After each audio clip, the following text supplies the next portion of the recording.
안녕하세요. 코인 즐겨찾기의 윤송아입니다.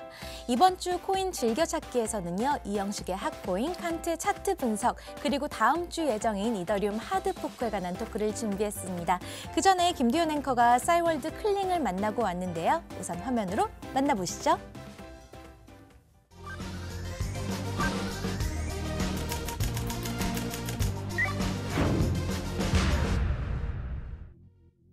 안녕하세요. 코인기업 여기어때 김대현입니다. 여러분, 2000년대에 이 시대를 풍미했던 원조 SNS 기억하시나요? 바로 싸이월드인데요. 저도 엄청 열심히 했었던 기억이 나요. 싸이월드가 클링이란 이름으로 블록체인을 접목했다고 합니다. 어떤 곳인지 저와 함께 떠나보시죠.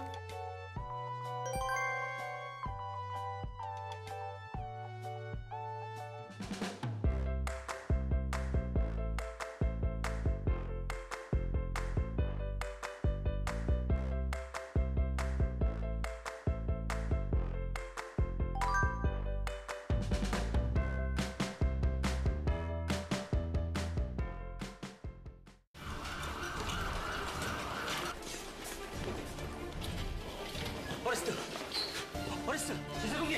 기세동기! 백주회! 백주회! 사진! 샷! 200주! 200주회! 샷!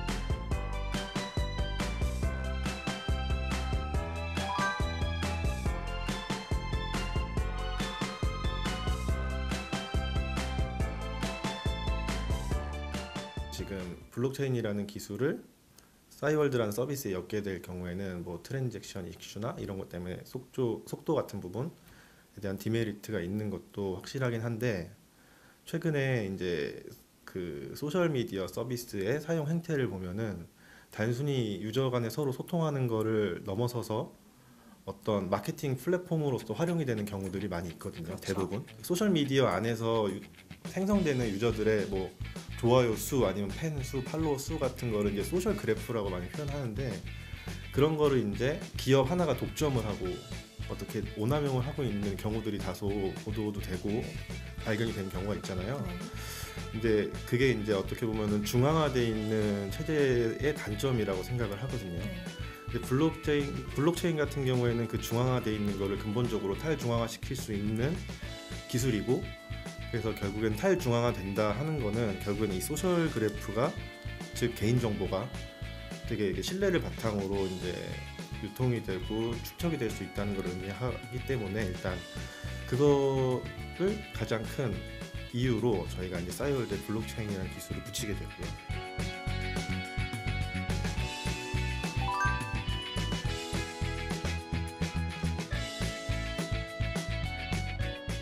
이번에 싸이월드에서 암호화폐 클링을 발행했다고 들었는데, 현재 어디까지 와 있고 암호화폐 클링의 주 목적이 뭔지 얘기해 주실 수 있으신가요? 네.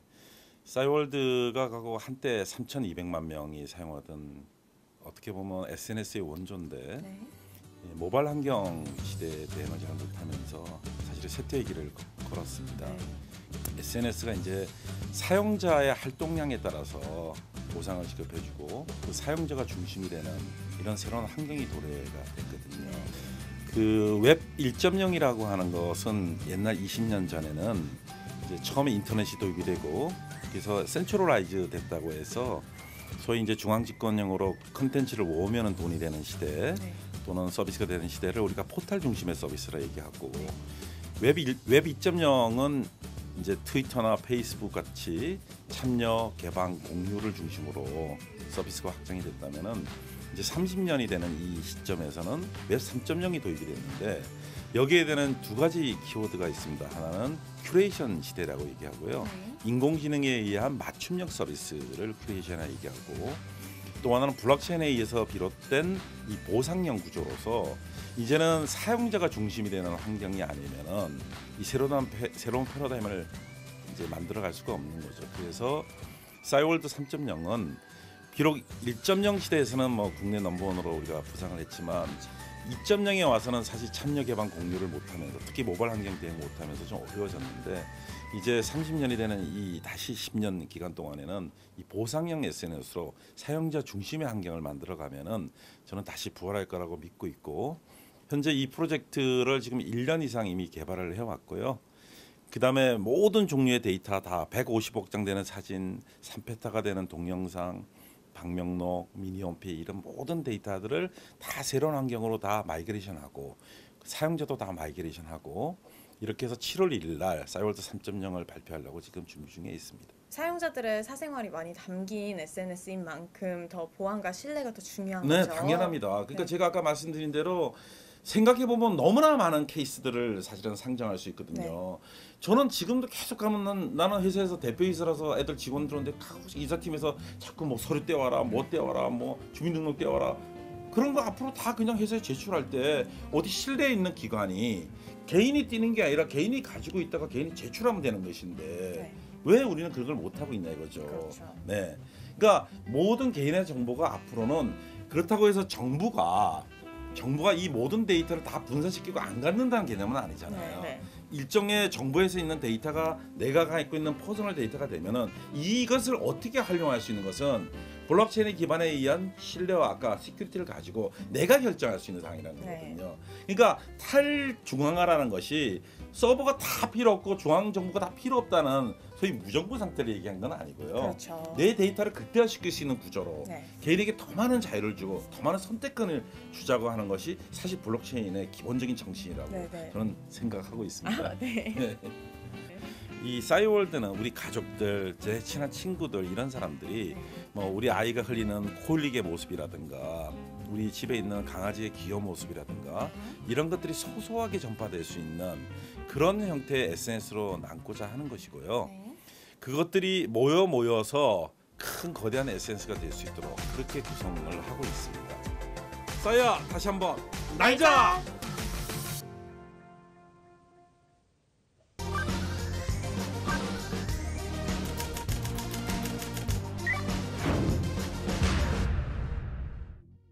코인 즐겨찾기 코너 속의 코너 이영식의 핫코인 시간이 돌아왔습니다. 오늘 영식이가 형님, 누님, 동생들 위해 가져온 코인은요 약간 생소할 수 있습니다. 바로 알보스입니다.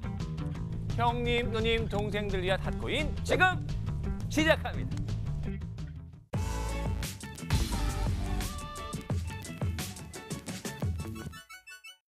오늘 영식이가 가져온 코인은요 알보스입니다. 알보스가 어떤 코인이냐면요. 딱 5가지로 정리해서 설명해 드리겠습니다.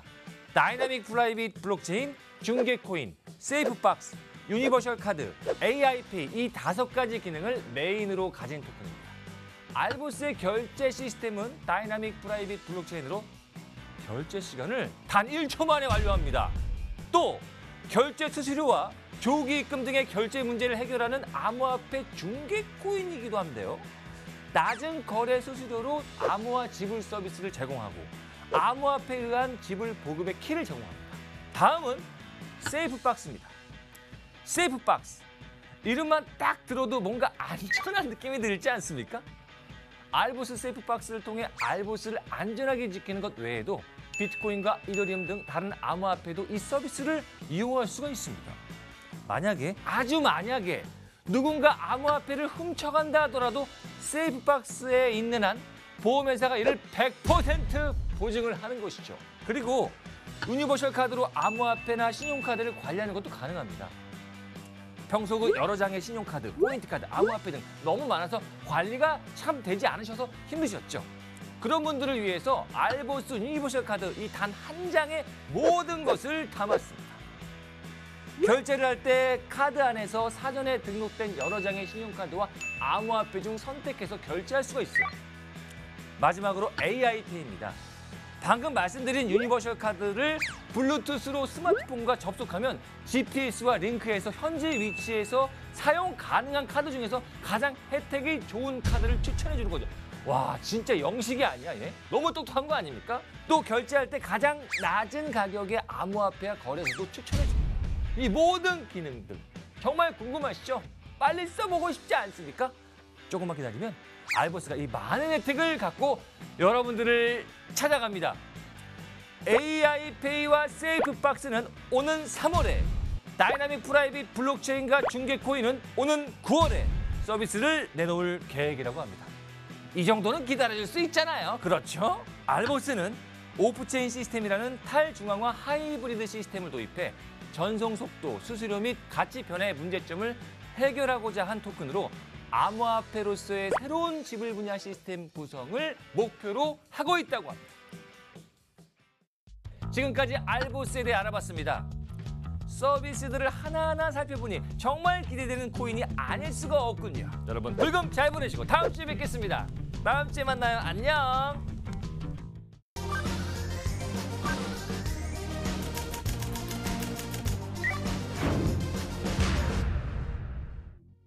안녕하세요 여러분, 칸트의 차트 교실입니다. 오늘 시간은 상승 삿바형이라고 하는 캔들 패턴과 상승 장악형이라고 하는 캔들 패턴을 알아보려고 하니까요. 잘 한번 주시해 보시고 공부하는 데 도움이 되셨으면 좋겠습니다. 어디 한번 같이 가볼까요?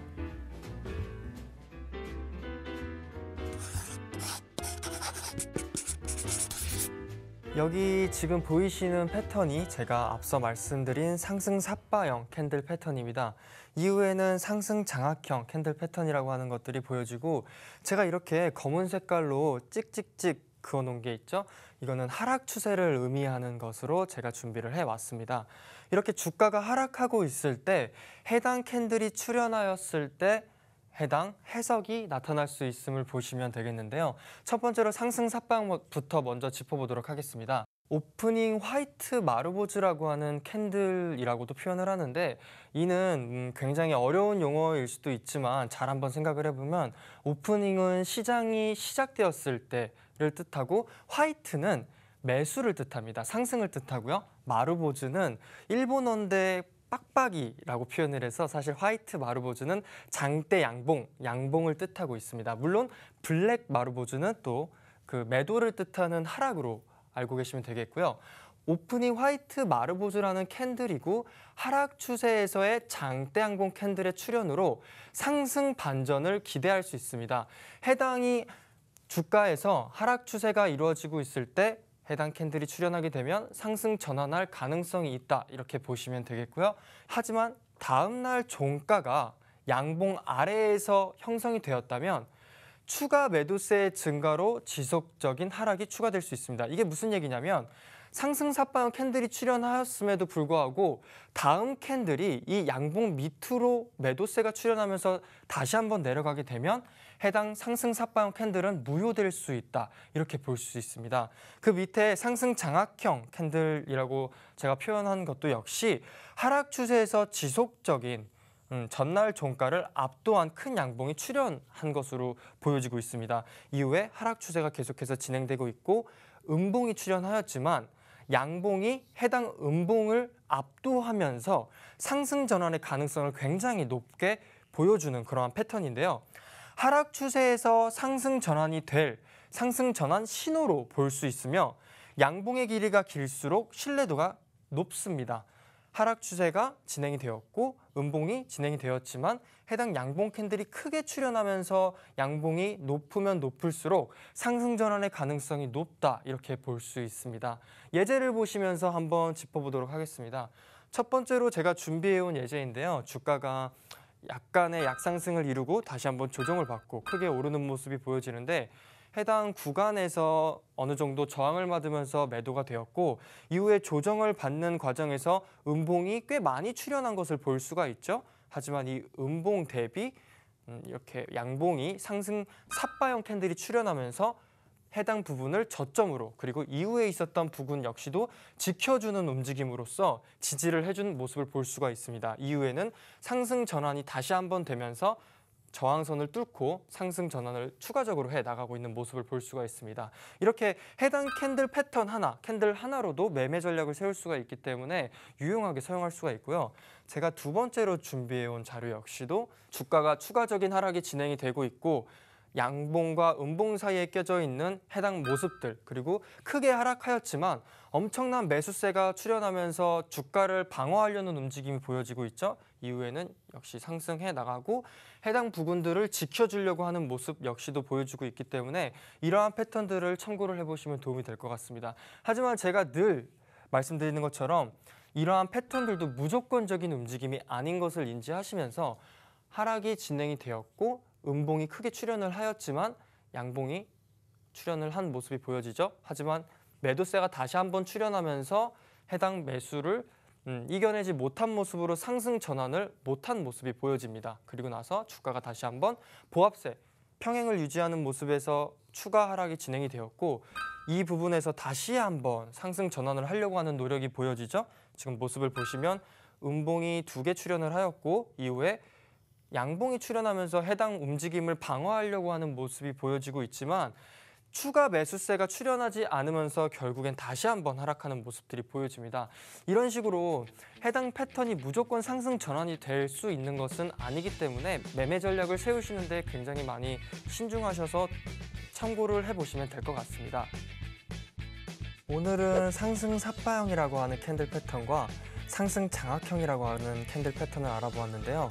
상승 전환의 가능성이 높은 캔들 패턴으로서 상승 전환하면 우리가 이익을 볼 수 있는 패턴이기 때문에 잘 한번 주시해 보시면서 공부하고 매매에 도움이 되셨으면 좋겠습니다. 감사합니다. 칸트의 차트 교실이었습니다.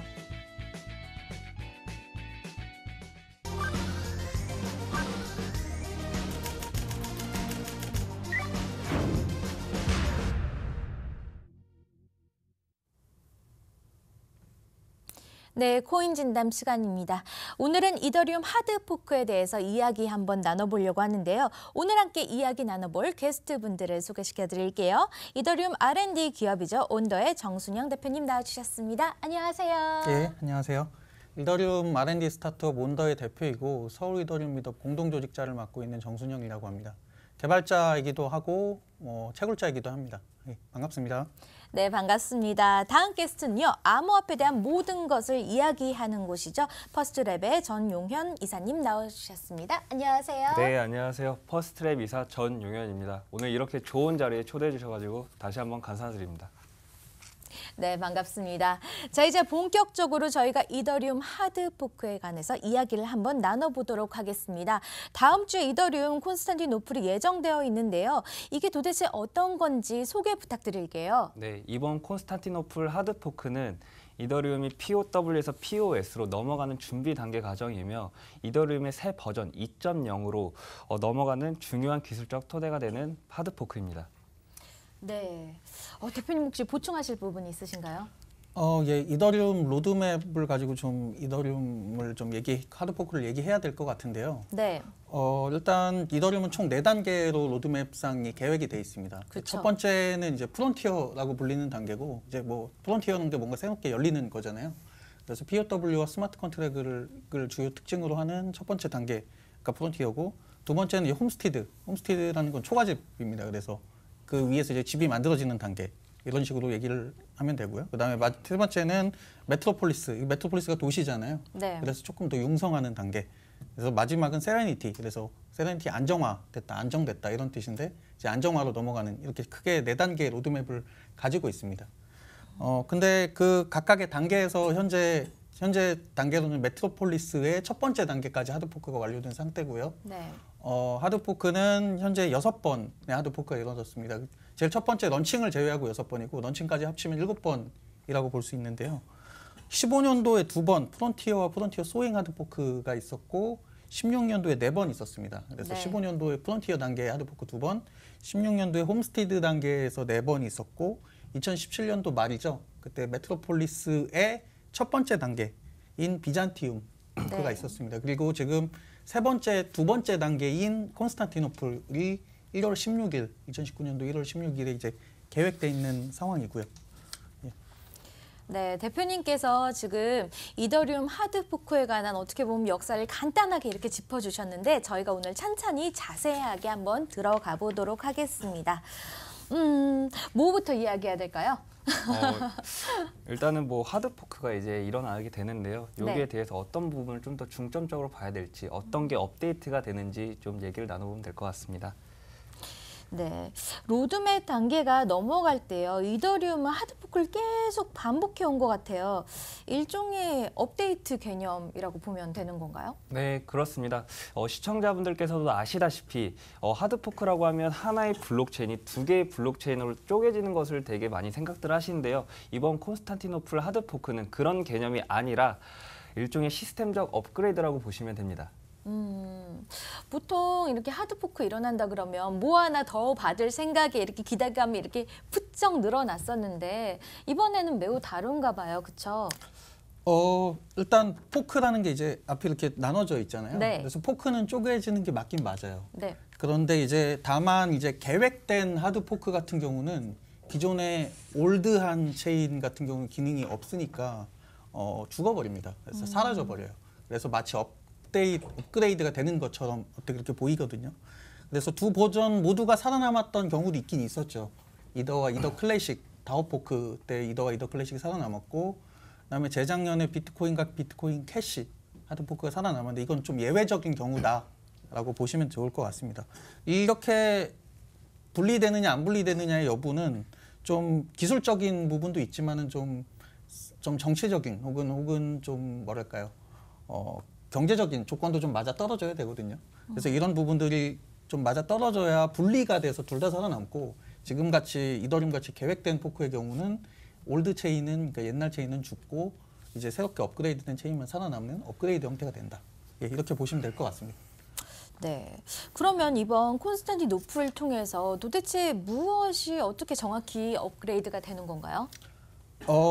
사실 이 업그레이드, 기능적인 업그레이드라는 게 유저들 분들 입장에서 체감하기는 좀 어려울 수도 있어요. 이 체인을 다루고 있는 그 엔지니어들 입장에서는 저게 큰 변화라고 볼 수 있지만, 네. 그 가전제품으로 보면 기능이 하나 추가되는 건데 이게 유저들이 쓰는 건 아니잖아요. 사실 토큰 전송 정도만 하기 때문에.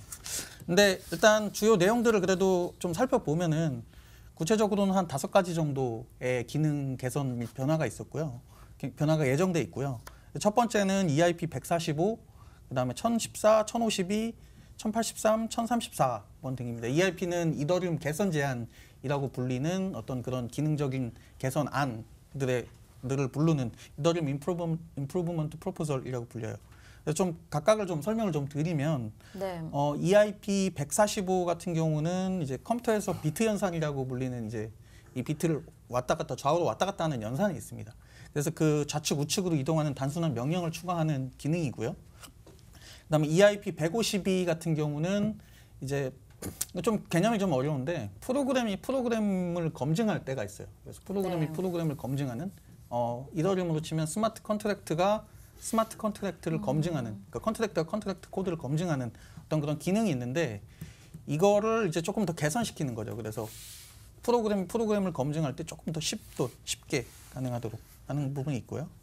그다음에 EIP 1014 같은 경우는 이제 이게 저는 되게 중요하다고 보는데, 이더리움 컨트랙트 주소 중에 좀 새로운 방식의 주소를 만들어냅니다. 네. 근데 이게 좀 왜 중요하냐면, 이 기능 자체가 그 스테이트 채널이라고 불리는 어떤 그런 이더리움 확장성 솔루션의 좋은 도구와 기반이 될 수가 있어요. 그래서 이 업그레이드가 되게 중요하다고 보고 있고, 스테이트 채널 좀 이따 좀 자세히 또 설명을 또 드릴 기회가 있겠지만은, 스테이트 채널뿐만 아니라 이더리움에서 얘기하는 뭐 샤딩이라든가 플라즈마라든가 어떤 그런 부분에 있어서도 활용될 여지가 있는 어떤 기능 개선 제안입니다. 근데 1283 EIP 1283 같은 경우는 S스토어라고 그 EVM 연산자의 개수 소모를 하는 게 있는데, 이게 데이터를 저장할 때 쓰는 연산이에요. 네. 이 연산의 비용 부담이 좀 줄어들게 됩니다. 그리고 마지막이 이제 1234인데, 네. 이게 채굴과 관련된 부분인데, 이거는 이사님께서 좀 자세히 좀 설명해 주시죠. 네, 듣다 보니까 지금 너무 전문 용어들이 많이 나오고 사실상 어려워서 조금 더 이렇게 자세하게 좀 찬찬히 설명 부탁드릴게요. 네, 알겠습니다. EIP 이제 1, 2, 3, 4에 대해서 좀 말씀을 드리려고 하는데요. EIP 1, 2, 3, 4는 지금 이번에 콘스탄티노플 하드포크에 있어서 많은 사람들이 제일 주목받고 있는 좀 제안입니다. 이게 난이도 폭탄을 1년 지연시키고 채굴 보상을 줄이는 건데요. 채굴자분들이 제일 중요하게 생각하는 부분이에요, 사실상. 이렇게 되면 그 지금까지 이더리움을 채굴할 때 채굴 보상은 3이더에서 이제 2이더로 변경이 되는데요. 약 하루에 16,000개의 이더리움을 채굴할 수 있었습니다. 이번 업데이트를 통해서 방금과 말씀드렸다시피 3이더에서 2이더로 개수 블록 보상을 받게 되는데요. 당장 이렇게 이더리움을 난이도를 올리게 될 경우에는 이더리움의 크나큰 네트워크에 있어서 문제가 생기기 때문에 그렇게 당장 하지 않고 1년 동안 지연을 시키게 되거든요.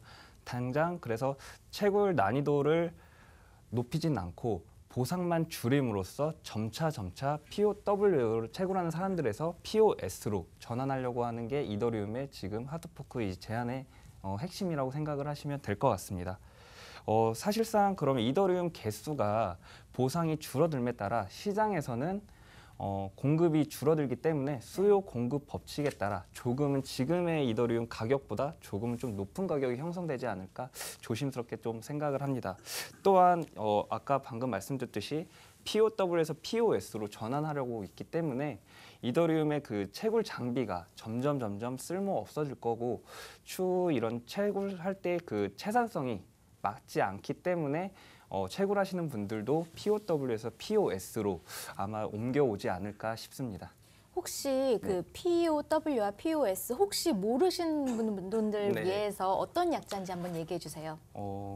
POW를 간단하게 말씀을 드리려면 기존에 이제 그래픽 카드나 네. 뭐 CPU 뭐 이런 컴퓨터 장비를 이용해서 이제 채굴하는 방식을 얘기를 하는 거고요. 제가 말씀드렸던 POS는 지분 증명 방식이라 해가지고 일종의 이더리움을 예치를 하면 일정한 보상을 받게 되는 거거든요. 그러니까 즉 전기 소모 없이 보상을 받게 되는 겁니다. 듣다 보니까 어떻게 보면 큰 기능의 업데이트보다는 난이도 폭탄 지원이 주 내용인 것 같은데 현재 시장에서 좀 눈여겨보고 있는 부분도 이사님이 말씀하신 대로 채굴 보상이 3분의 2 정도 줄어드는 부분인 것 같아요. 근데 이거를 왜 줄이는 걸까요? 예, 그 되게 중요한 질문을 하셨는데요.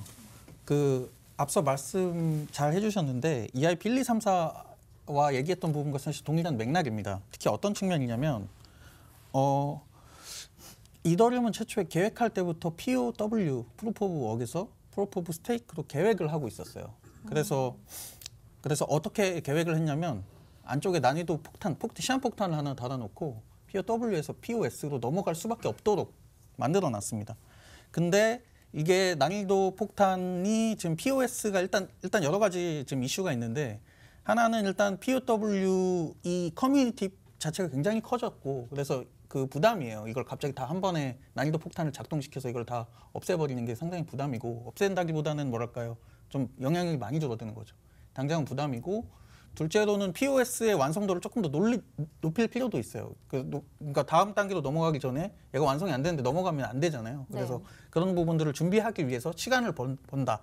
시간을 벌고 그다음에 어떤 그런 용도로 일단 그 하드포크를 준비를 하는 거고 근데 채굴 보상을 줄이는 이유는 이제 이거를 갑자기 확 줄이지 말고 좀 천천히 줄이자 하는 어떤 그런 의도가 좀 담겨 있습니다. 그래서 조금 이따 또 말씀드리겠지만 한 1년 정도 원래는 올해 2월 달에 폭탄이 작동하기로 돼 있는데 내년도 2월까지 미뤄진 거고요. 저는 오히려 채굴자분들 입장에서 봤을 때는 채굴할 수 있는 기간이 1년 더 늘어난 거니까 오히려 저는 더 좋다고 보긴 하는데 그래도 어찌됐건 공급적으로 봤을 때 지금보다는 공급량이 좀 줄기 때문에 어떤 여러 가지 영향들은 있을 것 같습니다. 저는 그래도 개인적으로 어떻게 보면 준비할 시간을 주는 거잖아요. 갑자기 어떤 분처럼 이게 폭탄을 날리시는 그런 거는 아니니까 즉흥적이지 않고 계획적이어서 참 좋은 것 같습니다. 지금까지 진행된 이더리움의 7번의 하드포크가 있었는데요. 최근에 있었던 비잔티움과 다오, 스퓨리어스 드래곤도 좀 짚고 넘어가 봐야 될 것 같습니다. 어떤가요? 네. 비잔티움 하드포크는 가장 최근에 있었던 하드포크입니다.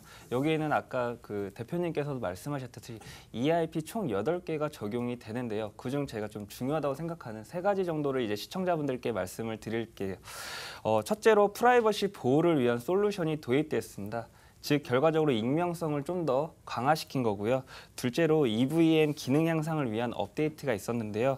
여러 이더리움 지갑 주소에 있는 이더리움들을 한 번에 모아서 다른 주소로 보내는 작업을 쉽게 할 수 있습니다. 셋째로 채굴 보상의 변경입니다. 5이더에서 3이더로 줄어들게 되는 부분이 있었습니다. 그리고 이제 다시 한번 말씀드리자면 이제 다오 하드포크는 시청자분들께서도 많이 들어보셨을 거고 우리가 알고 있는 이더리움 클래식이 탄생하게 된 배경입니다. 2016년에 비탈릭이 다오라는 조직을 출범을 시킵니다. 다오라는 조직은 이더리움을 좀 더 이제 서포터하는 조직인데요. 약 1.5억 달러치의 그 많은 펀딩을 하게 되는데요. 이거에 있어서 이더리움을 받고 다오 토큰을 판매하게 됩니다. 이 다오 토큰을 판매하는 과정에서 환불 기능이 있었는데요. 환불하는 그 과정에서 먼저 이더리움을 받고 다오 토큰을 다시 되돌려주는 방식이었기 때문에 거기에 대한 문제점이 해커들이 악용해서 이더리움을 무한적으로 환불받는 그런 일이 발생하게 됩니다. 이때 발생해가지고 탈취된 이더리움 개수가 약 350만 개 정도인데요. 다행히도 이 이더리움 350만 개가 시장으로 나오지는 않게 됩니다. 출금 지연하는 그 시간이 27일 정도의 그 시간이 있었기 때문에 어쩔 수 없이 이더리움 측에서는 이 부분을 좀 막고자 하드포크를 강행하게 됩니다. 이렇게 때문에 지금 다행히 좀 출금 지연을 막고 이런 사태를 막을 수 있었고, 지금의 이제 이더리움 쪽에서는 이 기존의 입장을 고수하던 방식이 계속 가자 이렇게 했던 토큰이 이더리움 클래식이고요. 새로운 하드포크를 통해서 새로운 방향으로 나아가자고 하는 이 토큰이 지금 기존의 이더리움입니다. 그리고 이제 마지막으로 스피어리스 드래곤 하드포크는요. 일종의 디도스 공격으로 인해서 하드포크를 감행하게 된 건데요. 디도스 공격 많이 들어보셨잖아요. 이런 디도스 공격으로 인해서 스마트 컨트랙트에 그런 트랜잭션 처리를 지연시킴에 따라 어쩔 수 없이 즉각 대응하기 위해서 이더리움 하드포크를 감행하게 된 사례입니다. 아이고, 저는요 그 이더리움 POW 방식에서 POS 방식으로 전환을 택했는데요. 이게 처음부터 POS로 만들지 왜 이제 와서 전환을 하는지 조금 더 자세한 이야기를 듣고 싶어요. 네. 어떤가요? 네, 이더리움의 좀 마지막 종착지인 아까 로드맵 세레니티 단계에서는 이더리움이 이제 POW에서 POS로 넘어가려고 하는 단계입니다. 사실상 이더리움이 이제 보유자가 이더리움을 예치함으로써 조금이나마 채굴 보상을 받을 수 있는 건데요. 또한 POW에서 지금까지 이제 채굴한 사람들이 많이 있기 때문에 이런 권력이 집중되어 있고 이러한 부분을 좀 더 보완할 수가 있습니다. 또한 그 POW 채굴 방식에 있어서 소비되는 막대한 에너지와 전력 낭비를 좀 줄일 수 있고요. 가급적 전력 비용이 싼 다른 나라의 이제 채굴장이나 마이닝 풀의 문제도 좀 해소될 것으로 기대가 됩니다. POS로 좀 완전히 전환이 되면 TPS가 개선될 거라고 보시는 분들이 많이 계시는데요. 이 부분은 구체적인 메커니즘이나 정책상이 아직까지 뚜렷하게 나와 있지 않기 때문에 조금 더 지켜볼 필요가 있다고 생각을 합니다. 이더리움이 이제 구현할 그런 이제 기술들을 지금 좀 막 비탈리기 얘기를 하고 있는데요. 샤딩이라든지 플라즈마, 라이덴 네트워크 기술들이 또 어떻게 이더리움에 접목되고 구체화될지 그거를 좀 더 지켜봐야 될 것 같습니다. 네, 대표님 혹시 보충할 부분 있으신가요? 뭐 여러 부분이 있는데요. 네. 일단 POW에서 POS로 왜 지금에 와서 바꾸냐. 그게 일단 그러니까요. 질문이셨잖아요. 아까도 말씀드렸다시피 POW에서 POS로 넘어가는 건 애초에 계획된 일이었습니다. 그렇죠. 모든 게 이제 계획대로 되고 있는 거죠, 사실은. 근데 당시 이제 처음부터 POS로 시작할 수도 있었는데 이더리움이 처음 제안됐던 게 2014년도 즈음이에요. 그때 백서가 이제 14년에 나왔고 당시로는 POS가 그렇게 막 안정적인 기술은 아니었습니다. 지금은 좀 시간이 많이 지났잖아요.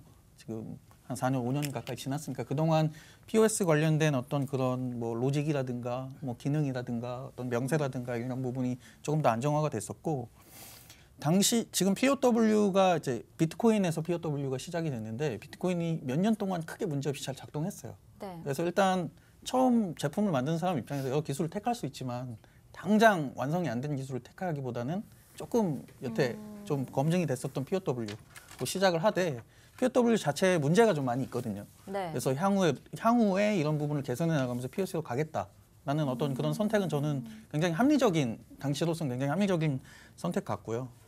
그다음에 POW 커뮤니티 자체가 지금도 크지만 당시도 꽤 컸습니다. 그래서 여러 마케팅적으로 일부러 POW 선택하기도 했어요. 많은 프로젝트들이. 그 측면에서 봤을 때 이더리움이 POW에서 POS로 넘어가는 어떤 그런 전략을 택했던 거는 굉장히 합리적인 선택이고 지금의 그런 부분들이 하나하나 이제 계획대로 진행이 되고 있는 어떤 그런 부분이라고 볼 수 있겠죠. 예. 네, 지금 대표님 이야기를 듣다 보니까 이더리움이 상당히 안정적인 길을 걸어온 것 같습니다. 그리고 전환을 함으로써 더 안정적인 출범을 추구하고 있고요. 근데 이거 이외에 안정적인 점 이외에 다른 또 좋은 점이 있나요? 다른 안 좋은 점이요?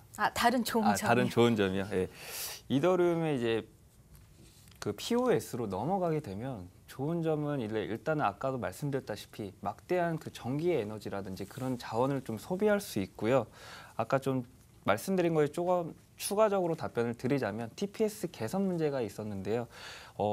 POS로 전환됨에 따라 TPS가 꼭 개선된다고 생각은 하지는 않습니다. 다만 이더리움 이제 정책에 있어서 얼마나 더 뚜렷하게 이제 구현할지 그런 걸 좀 지켜봐야 되는데요. 아까 말씀드린 샤딩에 대해서 제가 좀 더 이제 첨언을 좀 드리자면 이더리움 이 샤딩이라는 기술이 메인 체인에 있는 그런 그 많은 일들을 블록을 쪼개어가지고 샤드라는 오프 체인으로 이제 분배를 시킵니다. 이렇게 분배를 시키고 블록성의 이제 유효성 검사를 좀 빠르게 처리를 해서 다시 메인 체인으로 통합시켜서 일을 처리하는 건데요. 시청자분들께서 좀 쉽게 설명을 드리자면 어떤 일이 주어졌을 때 공장을 여러 개로 이제 세워가지고 일을 분산시켜가지고 조금 더 빨리 일을 처리할 수 있게 하는 그런 기술이라고 봅니다. 이런 기술이 만약에 이더리움에 구현이 되면 이더리움 TPS 개선에 좀 더 좋은 영향을 또 끼칠 수 있을 거라고 저는 생각이 됩니다. 제가 조금 전에 좋은 점을 물어봤는데 사실 안 좋은 점도 이야기하셔도 됩니다.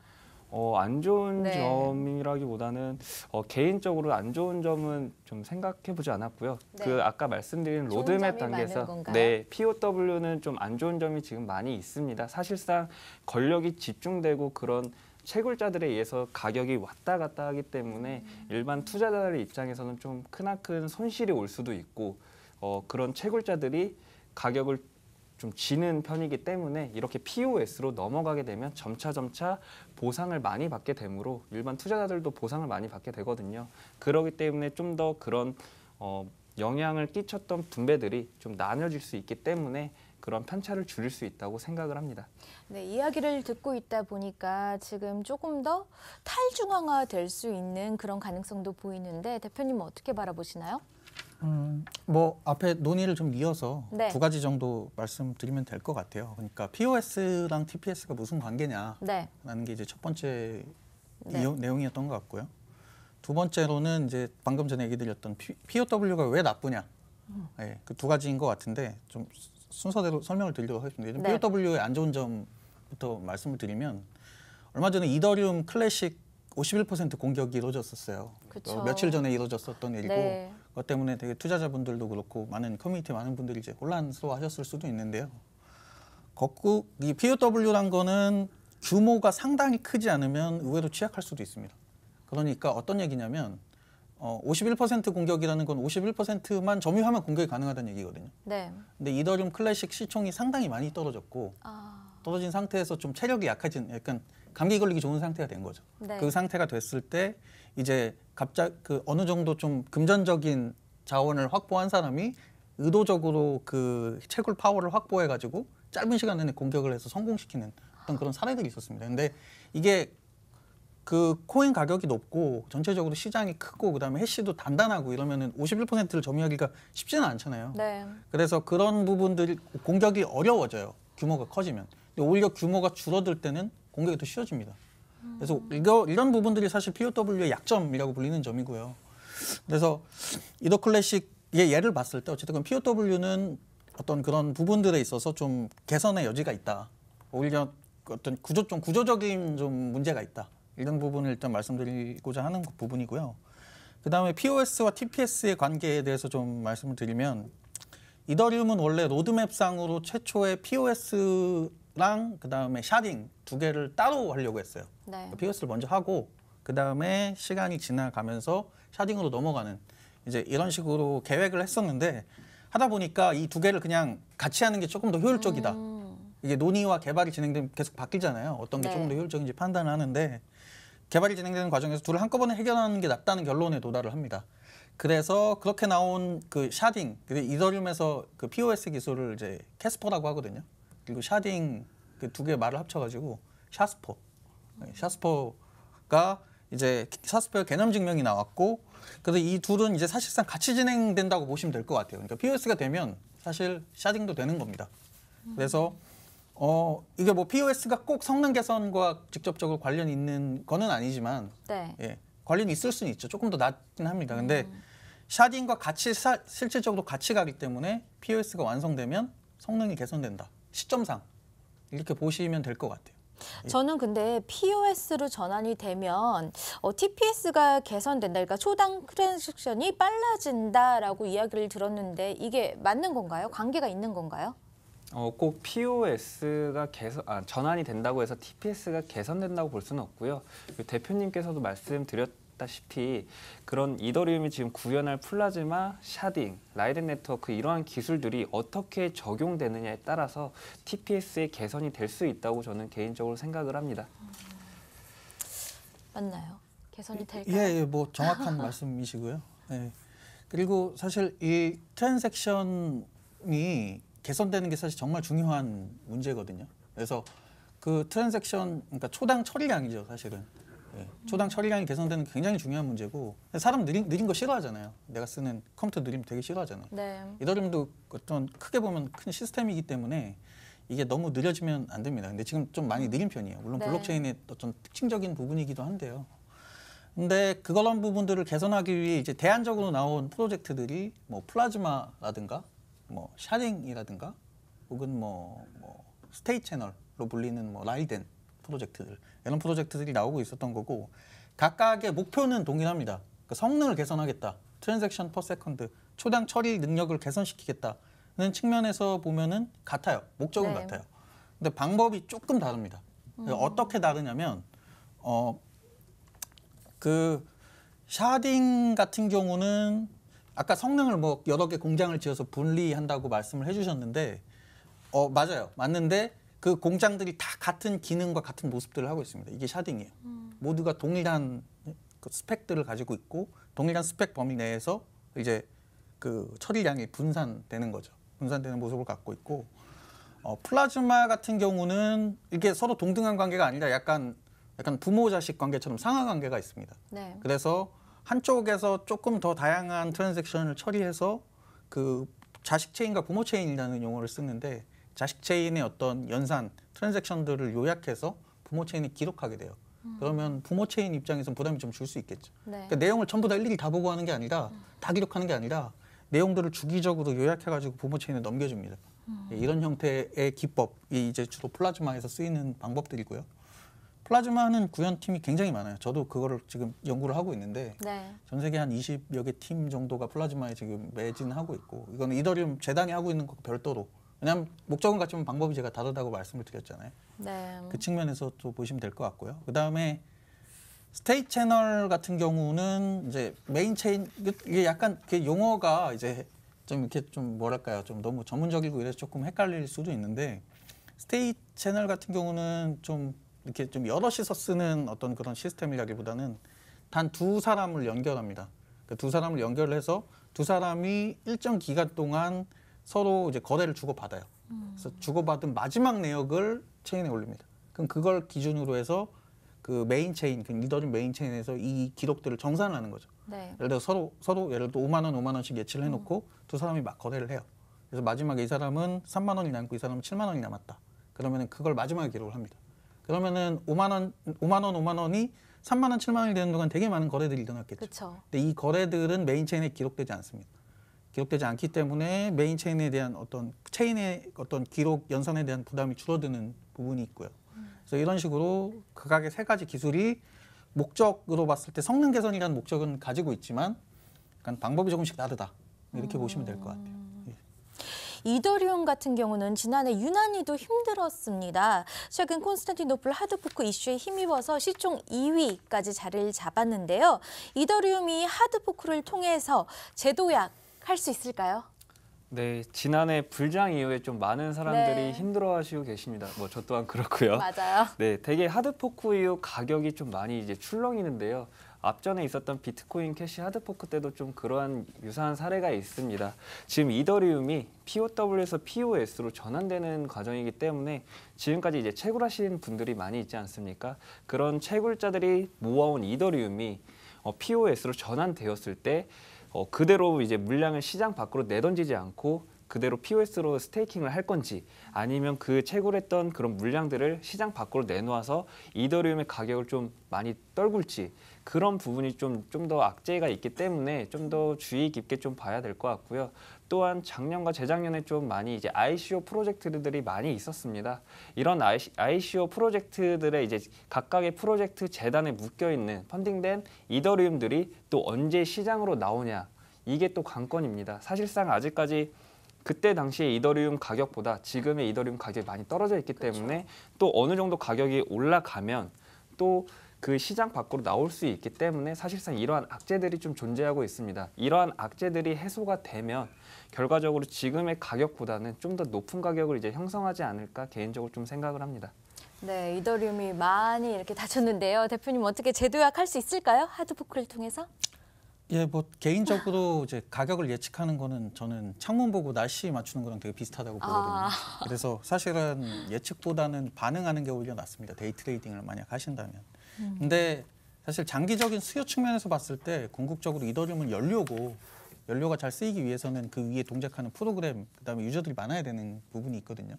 그런데 이번 하드포크가 여러모로 봤을 때 성능 개선에 초점을 두고 있고 그 측면에서 유저 유입이 많이 된다면 저는 가격을 견인할 수 있는 주요한 요소가 될 수도 있을 것이다. 이렇게 생각을 하고 있습니다.